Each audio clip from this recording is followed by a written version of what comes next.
welcome to something a little bit different. Yeah, we're trying something a bit different this time. We're going to carry on doing our weekly updates, but I'm jumping on. We're jumping on a trend. I don't know if you've seen them, but there's 7 levels of things. And this, I need to sit back because otherwise everything gets really dark. Look. Plunged into the dark. Into darkness. Like so Star Trek. we're looking at the 7 levels of transphobia. Yay! Exciting stuff.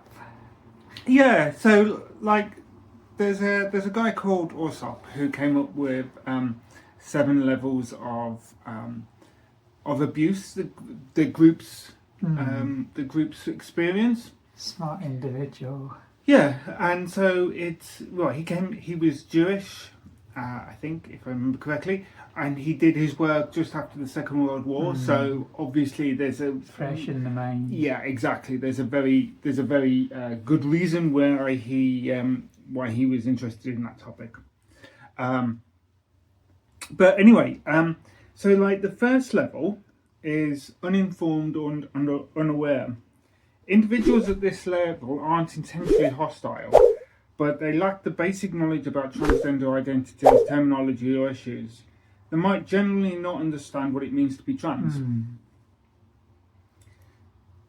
So this is like the starting point for people. Yeah, this is where the more sort of hardened, seasoned transphobes sort of go farming for new transphobes. Yeah. This is a pool of people who are at risk. Yeah, if you like. Well, they can be won over either way, really. Yeah, they're sort of like swing voters in that respect. Yeah, like somebody who doesn't know what. So, like, if you were to say cisgender to them, they'd have no idea what that was. What was it? The Scottish Trans Alliance referred to them as Margies. Yeah? Yeah, Margies, because they sort of they're in the margins. Margies and Marge Simpson. Okay, yeah, sorry.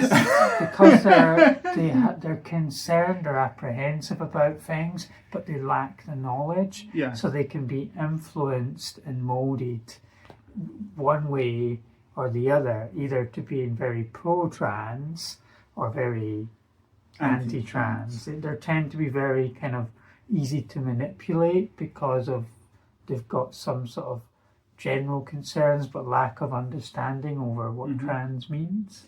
So the next level is uncomfortable avoidance. It's a big term. I know. This is level where people are aware of trans people, but they're awkward about them. They feel icky is the word that I've heard people use. It's like just not comfortable with trans people. And to be honest, I was at this stage in my life as well at one point. You know, before I came out, I hold my hand up and say I was the same. I was a bit close-minded in that respect. If only that past self could see me now. Yeah, exactly. I mean, you know, a lot of trans people I know have said that, you know, they were transphobic in the past because it's about hiding who you are, because you're like, that's uncomfortable. That's pushing me to make a realization that I'm uncomfortable. It's like a defense mechanism against things that you don't understand, things that are different. Things that you don't understand and different, or things that you are like subconsciously not wanting to accept. So like an internalized transphobia. Yeah. So for an example of that, it's like if a colleague who's trans starts at the workplace, they may like avoid direct interaction with them. They might not talk to them. They'll try and not talk about trans people or gender they're not issues. Actively hostile towards the trans person, but they're unconsciously a bit passive aggressive or in avoidance. They'd be like unwelcoming. They wouldn't be directly discriminatory, but they'd be like unwelcoming. They wouldn't sort of go out of their way to use the correct language or or whatnot, correct terminology that we use for trans people, such as correct pronouns if they're non-binary, for example. Like they won't have an interest in adopting someone's neo-pronouns. Like they, them, and Zer. And they may well be completely just thrown by neo-pronouns and as a result not be happy to even want to try and use them. Yeah, and also because it's something that they don't understand. Well, it's something. Yeah. Oh no. Go on. It's like, level 3 is called questioning scepticism. Good segue.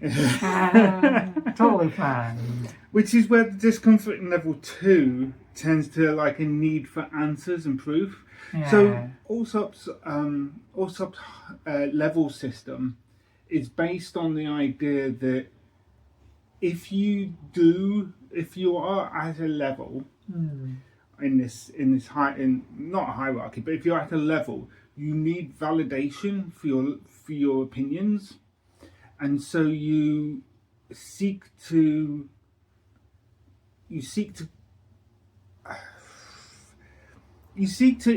get like hard.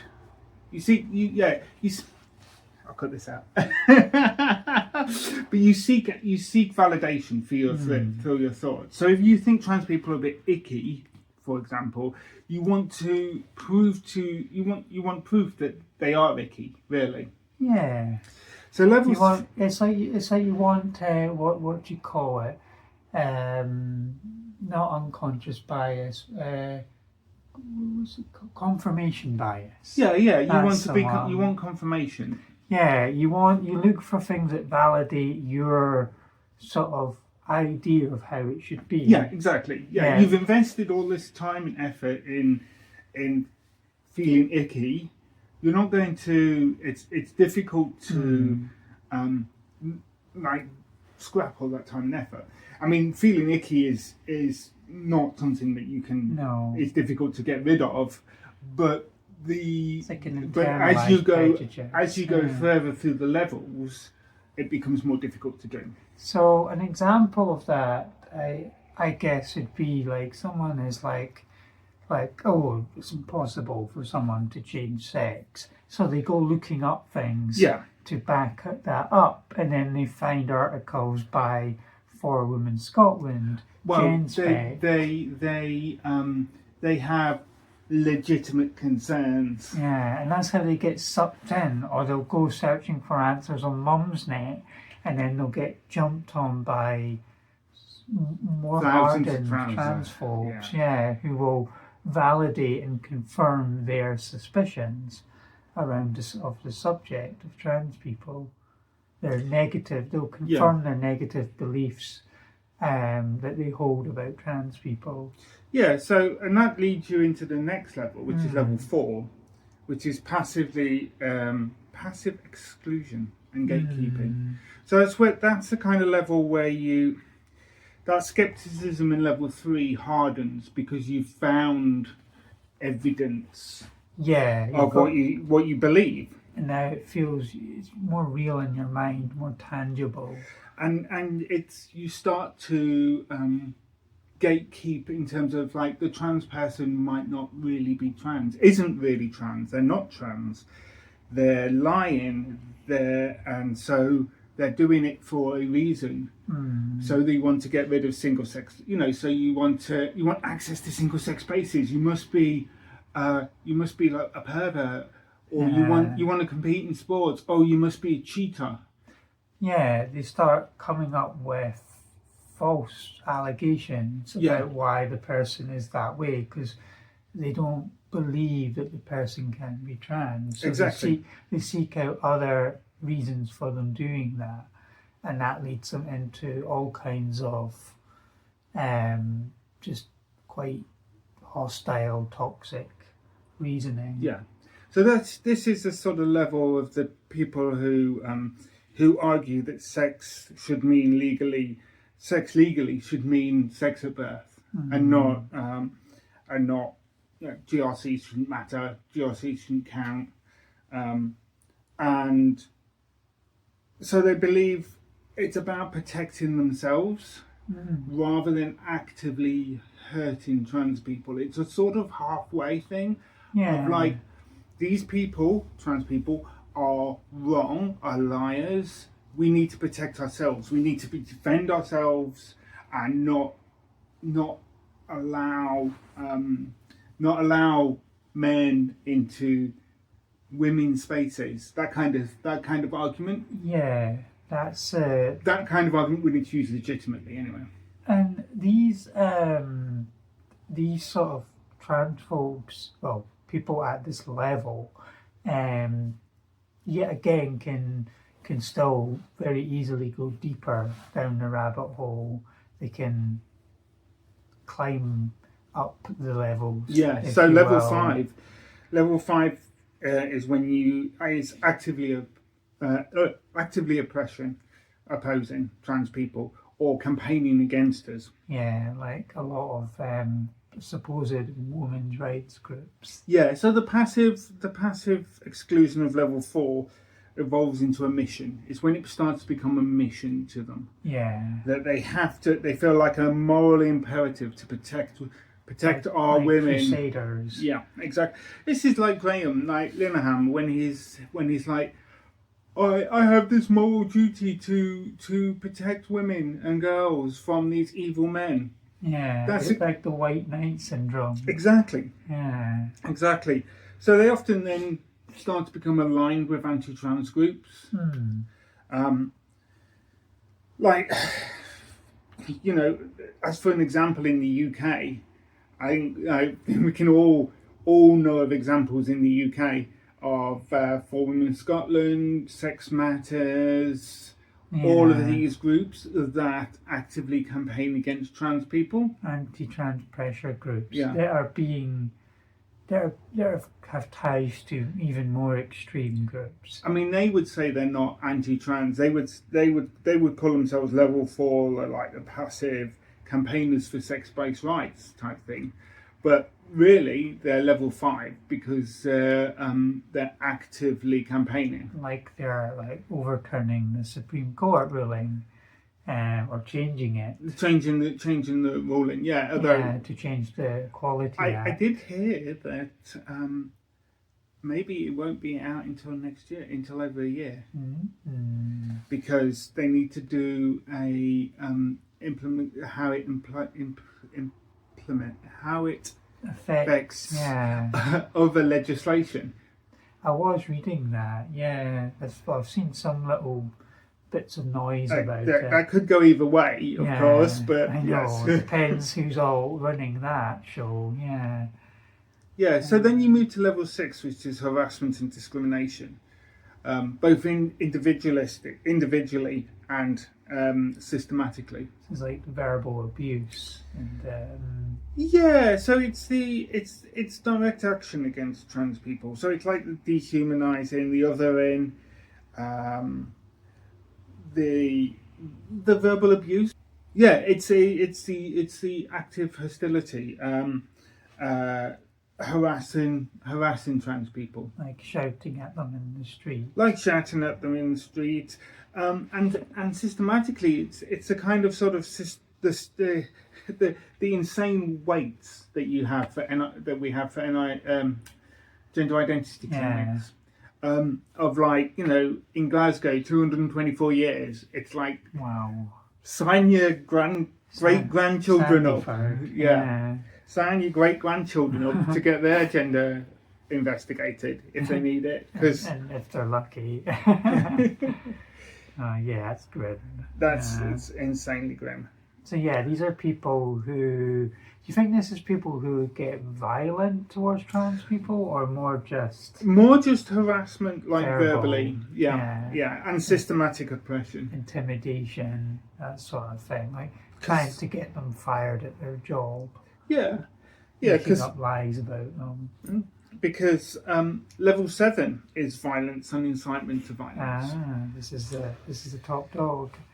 Yeah, when after sustained dehumanization. So a big word for It does. for Friday This lunchtime. time of the day. That political rhetoric, that that hatred culminates in the belief that it's acceptable or necessary to commit violence against us. That we are not human, we are less than human, so they can beat the living bells out of us, and that's a good thing.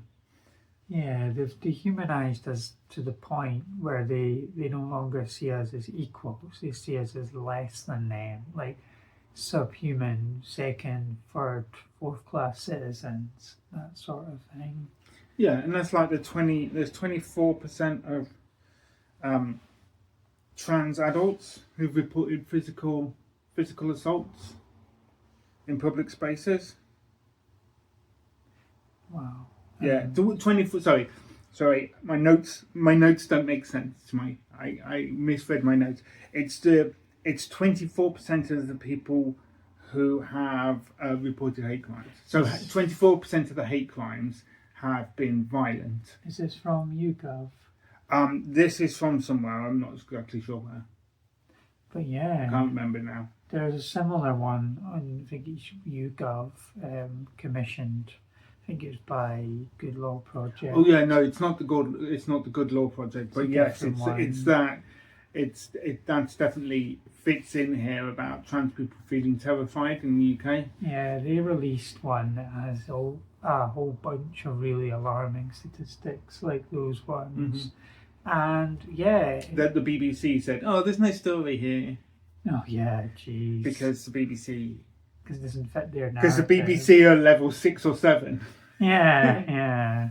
It's interesting though, isn't it? Like how it can go from level 1, interesting and terrifying. Yeah.